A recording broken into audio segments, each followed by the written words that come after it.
Assalamualaikum dan salam sejahtera. Anda bersama saya Jasmine Abu Bakar dalam Awani Sarawak dan antara tumpuan Awani Sarawak malam ini. Dan Kapit dalam masa 10 tahun akan menjadi satu tempat pertengahan pembangunan. PH Sarawak setuju dengan pendirian GPS.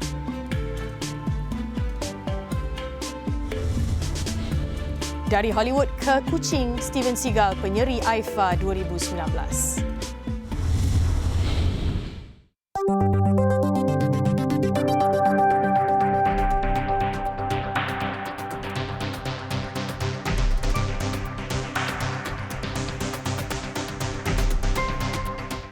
Pelakon popular Hollywood Steven Seagal tiba kini di Kuching. Seagal dijemput sebagai tetamu khas anugerah dan Festival Filem Antarabangsa ASEAN AIFA 2019. Ketibaan Seagal yang terkenal dalam filem Above the Law dan Under Siege ini disambut meriah di lapangan terbang antarabangsa Kuching. AIFA yang bermula esok adalah acara dui tahunan bagi pembuat filem 10 negara ASEAN. Memasuki edisi keempat, AIFA menawarkan 17 kategori anugerah meliputi aspek utama dalam teknikal dan kreativiti pembikinan filem. AIFA yang berlangsung sehingga Ahad turut menampilkan pelbagai acara lain termasuk konsert yang akan dijayakan oleh Ratu Jazz Sheila Majid.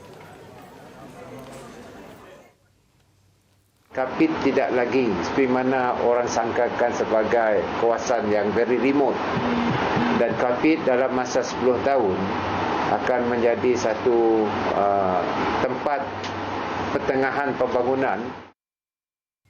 Semalam, Ketua Menteri Datuk Patinggi Abang Johari Tun Openg umum beberapa projek pembangunan jalinan perhubungan khusus buat orang Kapit.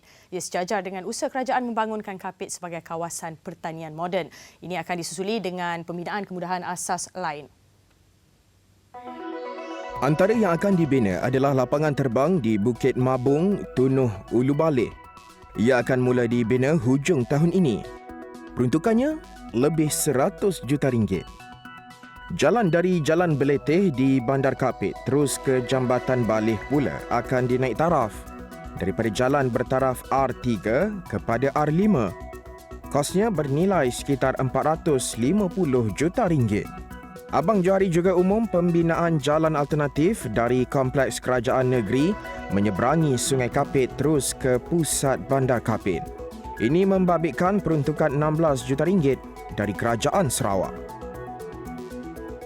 Pesta Benak merupakan satu produk pelancongan antarabangsa di Sri Aman. Benak tercetus daripada kejadian ombak besar yang terbentuk ketika air pasang dan sudah semestinya waterfront Sri Aman jadi tumpuan pengunjung ketika Pesta Benak. Bagi rancakkan lagi sektor pelancongan, Pesta Benak, site bakal dinaik taraf dengan peruntukan RM12 juta. Menurut Menteri Muda Kesejahteraan Komuniti Datuk Francis Hardin Hollis, projek ini bermula setelah penyerahan tapak projek kepada kontraktor yang dilantik semalam. Projek ini dijangka siap dalam tempoh 18 bulan iaitu pada Oktober 2020. Susulan kerja naik taraf gerai yang beroperasi di tebingan Sungai Batang Lupar akan dipindah ke tapak tamu baru Sri Aman. Pendirian Kerajaan Sarawak dalam isu pemindahan pejabat pendaftar Mahkamah Tinggi Sabah dan Sarawak dari Kuching ke Kota Kinabalu disokong Pakatan Harapan Sarawak. Tegas Pengerusi DAP Sarawak Chong Chiang Jin, keputusan itu boleh dianggap sebagai tidak mematuhi perlembagaan. Ia juga tidak selari dengan kehendak yang ditetapkan Perlembagaan Persekutuan. Menurut Cheng, artikel 121-4 Perlembagaan Persekutuan menyatakan dalam menentukan di mana pejabat pendaftaran utama Mahkamah Tinggi di Sabah dan Sarawak, Yang di-Pertuan Agong hendaklah bertindak atas nasihat Perdana Menteri yang akan berunding dengan Ketua Menteri Negeri Sabah dan Sarawak dan Ketua Hakim Mahkamah Tinggi. Jelasnya memandangkan Ketua Menteri Sarawak tidak dirujuk, maka tiada kewajipan yang dikenakan oleh Perlembagaan Persekutuan, khususnya artikel 121. Pada Isnin, Ketua Menteri Datuk Patinggi Abang Johari Tun Openg mengeluarkan kenyataan rasmi membantah tindakan berkenaan yang dibuat tanpa perundingan antara beliau dengan Perdana Menteri Tun Dr. Mahathir Mohamad. Sementara itu, Persatuan Peguam Bela Sarawak AAS mengalu-alukan keputusan pejabat pendaftaran yang memaklumkan pemindahan itu tidak akan dibuat pada 1 Mei ini. Namun sekiranya ada cubaan untuk meneruskannya, mereka mohon untuk bertemu Ketua Menteri Datuk Patinggi Abang Johari Tun Openg. Presidennya Ranbir Singh Sangha berkata AAS akan memohon bertemu Abang Johari untuk membincangkan perkara tersebut sebelum Abang Johari bertemu Perdana Menteri Tun Dr. Mahathir Mohamad.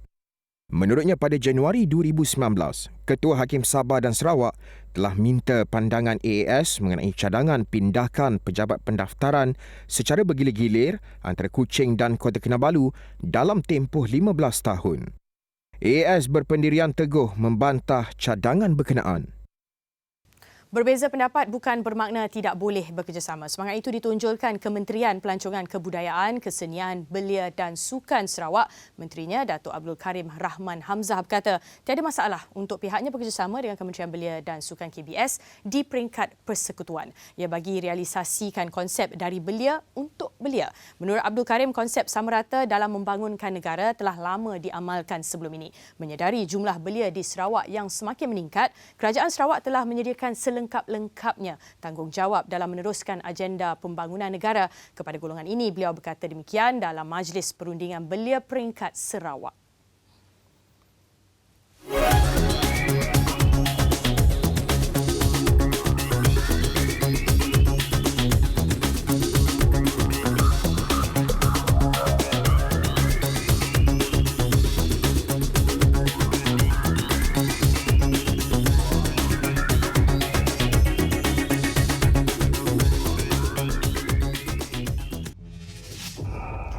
Dari pentas Asia Got Talent, Farah Dol Hadi tampil dengan single terbaru.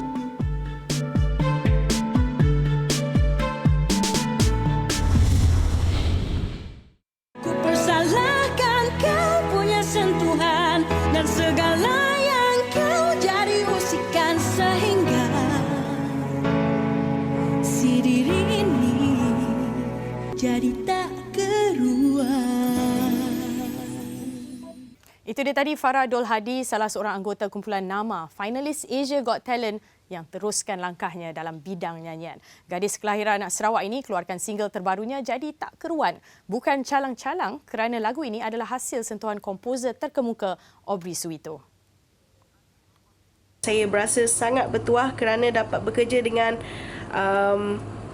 Master Aubrey Suito. Okay? Yelah, sebab he's one of the one of the few people yang pernah bekerja dengan Datuk Siti. So saya berasa sangat bertuah lah dapat bekerja dengan dia. Pesta Kaul Mukah turut beri tempias populariti buat Pantai Kaladana. Setiap hujung minggu, pantai berkenaan jadi tumpuan ramai pengunjung untuk beriadah. Pantai dah cantik, cuma ada beberapa perkara yang perlu ditambah baik bagi kepuasan pengunjung. Ini pemandangan di Pantai Kaladana, penuh dengan serpihan kayu yang perlu dibersihkan. Bagi ahli Dewan Undangan Negeri Telian, Yusip Nosh Balo, perkara ini perlu diambil perhatian jika mahu pelancong terus datang ke pantai ini. Pembersihan dari sekali skala, pembersihan berkala kita ini memerlukan peruntukan yang besar. Dan jika pihak NGO dan persatuan-persatuan ingin nak membersihkan kawasan ini, mereka memerlukan jentolak-jentolak untuk bersihkan sampah sarap dan kayu-kayu yang ada di sini supaya ianya sentiasa bersih dan ceria.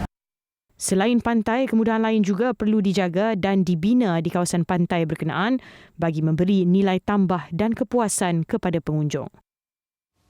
Yusuf Nosh turut tekankan aspek kesedaran masyarakat. Katanya jangan hanya harap pihak berkuasa tempatan atau kerajaan, sebaliknya rasa tanggungjawab kena ada dalam diri.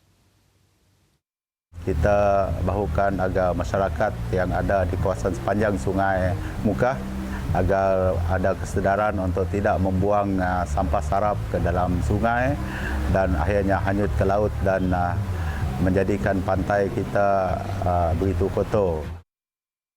Padanan perniagaan atau business matching adalah penting bagi kelestarian sesebuah perniagaan. Selaras dengan hasrat kerajaan menjadikan Lembaga Pemasaran Pertanian Persekutuan Farma sebagai sebuah agensi pemasaran pertanian yang unggul, Sarawak Farma Festival 2019 akan menghimpun lebih 1,100 pengguna, pengusaha dan juga petani. Ia akan berlangsung dari 26 hingga 28 April bermula pada 10 pagi hingga 10 malam di Medan Niaga 1 dengan mensasarkan jualan sebanyak RM1 juta dengan hampir 50,000 pengunjung dijangka hadir. Sarawak Pharma Festival 2019 diadakan bagi promosi industri asas tani sebagai sektor perniagaan menguntungkan bagi menarik penglibatan usahawan dan juga generasi muda. Pharma Festival akan diadakan di 8 lokasi seluruh Malaysia.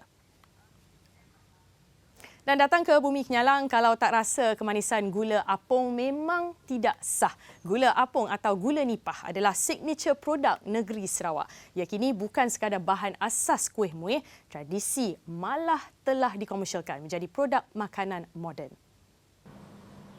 Samarahan Betong dan Kabung antara kawasan yang aktif mengusahakan gula apung di Sarawak. Pharma tidak bergerak sendirian, sebaliknya bekerjasama dengan beberapa pihak lain. Pharma saja memang kita tak mampu lah. Actually kita berganding bahu lah dengan Kementerian Pertanian, Manred sini, Agrobank, Jabatan Pertanian, Mardi dan sebagainya, dan juga YBOB tempatan ya. Antara inisiatif yang telah diambil Pharma Sarawak ialah kempen penggunaan gula apung, meningkatkan produk berasaskan gula apung, meningkatkan kualiti produk dan meningkatkan kualiti pembungkusan. K-ekonomi atau ekonomi berteraskan ilmu pengetahuan berperanan perkasakan penggunaan ilmu pengetahuan dalam pelbagai bidang. Justru minat membaca perlu dipupuk di peringkat awal usia. Kata Menteri Pendidikan, Sains dan Penyelidikan Teknologi Datuk Seri Michael Manyin Jawong, strategi ekonomi digital Sarawak bukanlah pengganti kepada ekonomi yang berteraskan ilmu pengetahuan. Sebaliknya, ia pelengkap kepada K-ekonomi. Realiti persenan dalam kesekitaran ekonomi digital ini telah menjadikan amalan budaya membaca dan pembelajaran sepanjang hayat sebagai satu yang sangat diperlukan. Beliau merasmikan program Jom Baca Bersama 10 Minit dan pelancaran pustaka mobile apps di Pustaka Negeri Sarawak di Kuching. ILP Miri terbukti terus jadi pemangkin buat anak tempatan yang ceburi bidang perindustrian Malaysia. Inovasi Welder Arm, contoh terbaik institut ini cemerlang di mata dunia. Rekaan ini bertujuan untuk tingkatkan kualiti penghasilan dalam bidang kimpalan. Setelah hampir 13 tahun, ramai pekerja mahir dilahirkan melaluinya yang merangkumi pelbagai bidang dalam industri itu. Dengan itu, terciptanya projek cemerlang seperti projek Welder Arm yang memenangi pelbagai anugerah dari luar negara, seperti Brunei dan Korea. Rekaan itu turut dapat pengiktirafan istimewa Kerajaan Maghribi dan Kerajaan Romania. Jadi dia punya tujuan dia adalah untuk membantu pelajar-pelajar baru dalam bidang, especially dalam bidang kimpalan, untuk memastikan hasil kualiti kimpalan yang dibuat adalah lebih baik dan boleh diterima. Walaupun ada cabaran tersendiri, inovasi seperti ini sebenarnya banyak membantu untuk berkompromi dengan keperluan semasa, terutamanya buat pelajar yang baru mula bergiat dalam bidang kimpalan. Khususnya untuk pelajar-pelajar di ILP Miri, dan sekarang ni alhamdulillah kita punya pencapaian di luar daripada ILP Miri hingga ke peringkat antarabangsa, mungkin dia boleh digunakan di peringkat dunia. Dan bagi pengarah ILP Miri, pihaknya mempunyai perancangan untuk lahirkan lebih ramai pelajar dan kaki tangan yang kreatif dan inovatif. Bukan saja kreatif dan inovatif, tetapi produk yang dihasilkan boleh dikomersialkan. Selain daripada latihan kemahiran, kita menggalakkan pelajar dan staf untuk sentiasa kreatif dan inovatif untuk menghasilkan barang-barang produk yang boleh dikomersialkan atau sebagai barang-barang produk latihan yang boleh kita ketengahkan satu invention. Terima kasih kerana terus bersama Awani Sarawak. Esok jangan lupa bersama Awani Sarawak sekali lagi pada masa yang sama. Saya Jasmine Obakar, salam hormat dan Assalamualaikum.